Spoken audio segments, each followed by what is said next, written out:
When you think about racial equality and civil rights, which political party comes to mind? The Republicans or the Democrats? Most people would probably say the Democrats, but this answer is incorrect.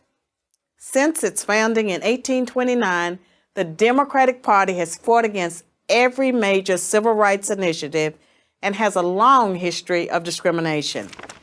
The Democratic Party defended slavery, started the Civil War, opposed Reconstruction, founded the Ku Klux Klan, imposed segregation, perpetrated lynchings, and fought against the Civil Rights Acts of the 1950s and 1960s.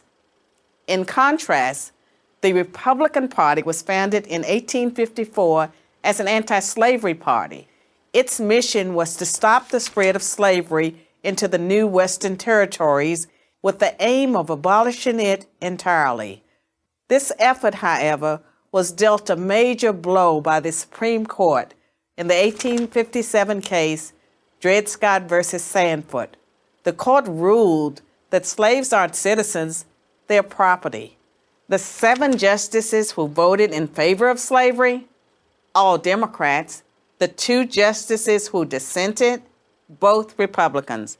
The slavery question was, of course, ultimately resolved by a bloody civil war.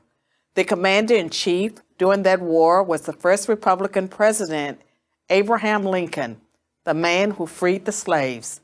6 days after the Confederate Army surrendered, John Wilkes Booth, a Democrat, assassinated President Lincoln.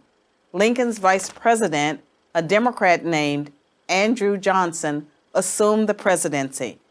But Johnson adamantly opposed Lincoln's plan to integrate the newly freed slaves into the South's economic and social order.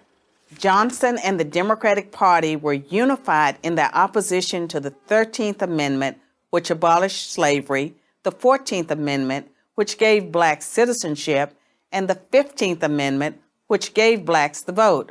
All 3 passed only because of universal Republican support. During the era of Reconstruction, federal troops stationed in the South helped secure rights for the newly freed slaves. Hundreds of black men were elected to Southern state legislatures as Republicans, and 22 black Republicans served in the U.S. Congress by 1900. The Democrats did not elect a black man to Congress until 1935. But after Reconstruction ended, when the federal troops went home, Democrats roared back into power in the South. They quickly reestablished white supremacy across the region with measures like black codes, laws that restricted the ability of blacks to own property and run businesses, and they imposed poll taxes and literacy tests used to subvert black citizens' right to vote. And how was all of this enforced? By terror, much of it instigated by the Ku Klux Klan, founded by a Democrat, Nathan Bedford Forrest. As historian Eric Foner, himself a Democrat, notes, in effect, the Klan was a military force serving the interests of the Democratic Party. President Woodrow Wilson, a Democrat, shared many views with the Klan. He resegregated many federal agencies and even screened the first movie ever played at the White House, the racist film, The Birth of a Nation, originally entitled The Klansman. A few decades later, the only serious congressional opposition to the landmark Civil Rights Act of 1964 came from Democrats. 80% of Republicans in Congress supported the bill, less than 70% of Democrats did. Democratic senators filibustered the bill for 75 days until Republicans mustered the few extra votes needed to break the logjam. And when all of their efforts to enslave blacks, keep them enslaved, and then keep them from voting had failed, the Democrats came up with a new strategy. If black people are going to vote, they might as well vote for Democrats, as President Lyndon Johnson was purported to have said about the Civil Rights Act. I'll have them voting Democrat for 200 years. So now, the Democratic Party prospers on the votes of the very people it has spent much of its history oppressing.